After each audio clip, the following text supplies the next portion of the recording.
I, Dr. Ngozi Ebueze, the Chief of Staff of the Biafran Republic government in exile, soon to be the United States of Biafra,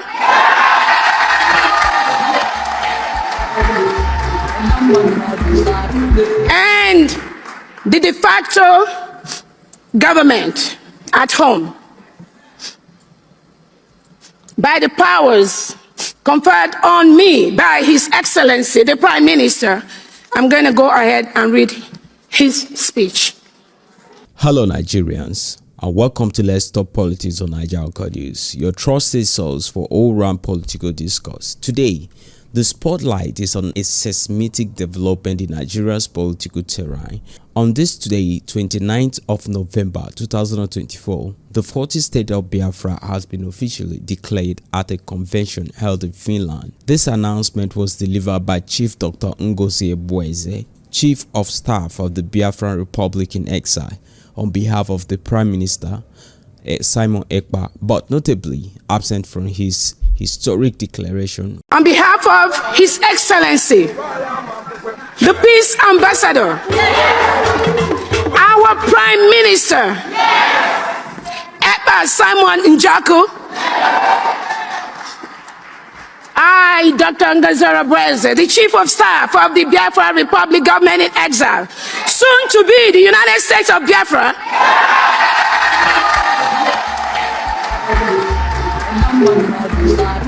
and the de facto government at home, by the powers conferred on me by His Excellency, the Prime Minister, I'm going to go ahead and read his speech.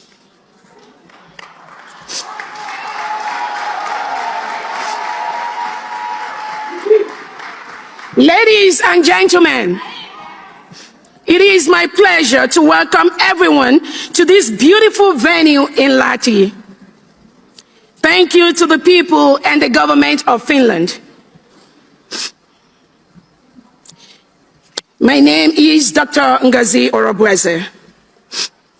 Our presence here today,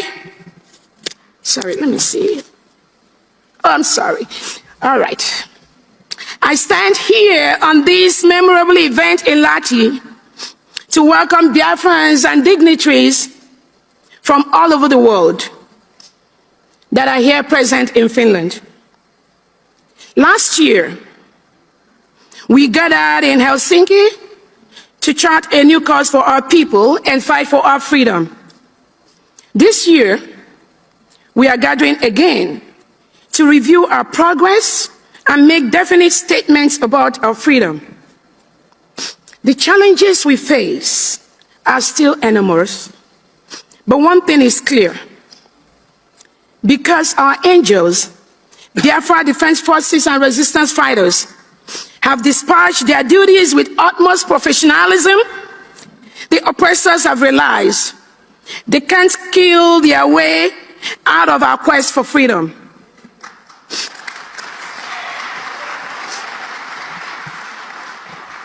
Their ploy to deceive the people with fake restructuring and state creation will not work.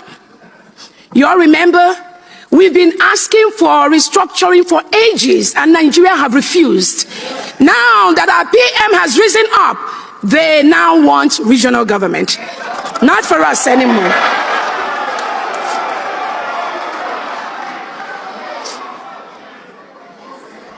None of these ploys will bring back the thousands of Biafrans the Nigerian state have killed just for carrying flags or on mere suspicion of being an indigenous people of Biafra membership.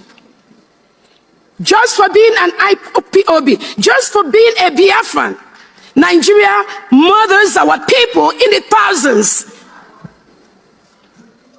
Many families have been rendered childless, motherless, and or fatherless by the Nigeria state. Many people have had their homes and businesses burnt or destroyed by Nigeria state. Many more people have died as a result of secondary effects of the pain and suffering we have had to endure in the hands of the Nigerian state.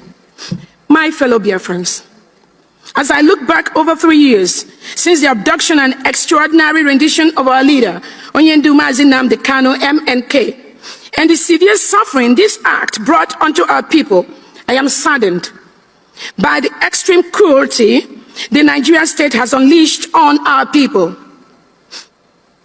We have endured a lot and stand to endure even more, underscoring our resolve to attain our inalienable God-given right to existence, freedom, pursuit of happiness and livelihood. Biafrans are begging to leave. We are begging to leave. Not anymore. Not anymore. The Nigerian state has been anything but an impediment to all these ideals, hence our resolve to exit the enclave that has never been more urgent than now. I salute the courage of Biafrans in the homeland who have borne the brunt of Nigeria's state-sponsored cruelty, particularly those who have paid the ultimate price and their families.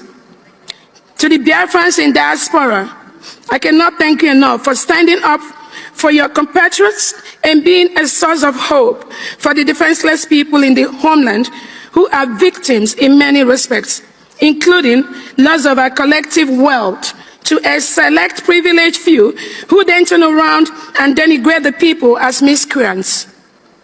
This sorry state of the enclave is the primary inspiration for MK's fight for the freedom for our people, on realization that a fix within the current enclave and its institutions is impossible.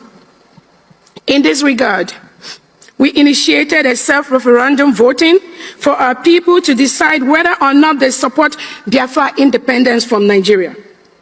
This voting process started on February 1st, 2024, and ran through November 28, 2024. The voting just ended, the referendum.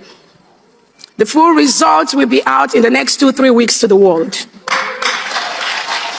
Now, let's analyze this critical question that arises from this declaration. First, what does this mean for the Nigerian government? The declaration of Biafra's 40th state is a bold move, one that the Nigerian government cannot afford to ignore. Historically, the government has reacted to such agitation with a mix of military action and diplomatic silence, but this time, the stakes are higher. A declaration of this scale, even in exile, is a challenge to the Nigerian sovereignty. Will Abuja escalate its approach, or will it explore political solutions, perhaps even dialogue? Whatever the case, the government response will shape not just the Biafra agitation, but also other ongoing separatist movements across the country. Secondly, what does this mean for the Biafrans in Nigeria? For many Biafrans still residing in Nigeria, this declaration raises both hope and fear. Hope for those who have long supported the Biafran cause, but fear for those concerned about possible government crackdowns. With this announcement, life for Igbo communities across Nigeria could become more complicated, as tensions between pro-Biafra supporters and the federal government can escalate. 3. The curious silence on Nnamdi Kanu. The most surprising aspect of today's declaration was the glaring absence of Nnamdi Kanu's name. Kanu, the self-styled leader of the indigenous people of Biafra, IPOB, has been the face of the Biafra agitation for years. Even in detention, one might have expected his influence to remain undeniable.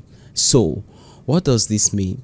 Has Simon Ekpa taken full control of the Biafran government, sidelining Kanu, or does Kanu's silence reflect a deeper fracture within the Biafran leadership?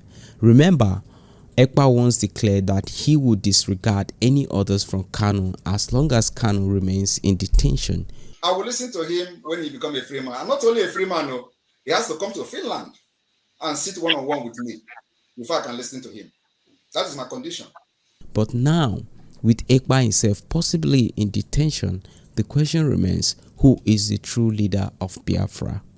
4. The authenticity of the message. Another critical issue is the message read by Dr. Ngozi Ebueze. How do we know this message truly represents Ekpa's vision? In the chaotic world of exile politics, authenticity can be more key.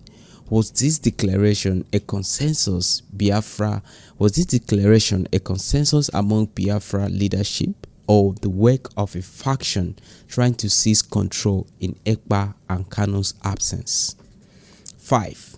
The way forward for Nigeria. Nigeria stands at a crossroad. The declaration of 40 Biafran states is a wake-up call about the deep-seated grievances that have plagued the country since its formation. Will the federal government address these grievances through meaningful reforms, or will it continue with a hardline approach?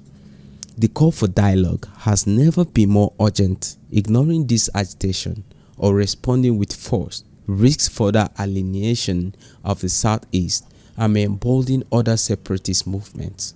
The Biafran question is no longer a regional issue, it's a national challenge. The events of today will resonate across Nigeria and beyond, shaping not just the Biafran struggle, but also the future of the Nigerian state. What are your thoughts? Does today's declaration mark the beginning of the end for Nigeria as we know it, or is it another chapter in the long-standing battle for unity? Let us know in the comment section. And don't forget to like, share and subscribe to Let's Talk Politics on Naija Anchor News for more updates on the evolving story. Until next time, stay informed and engaged. Together we can build a better Nigeria.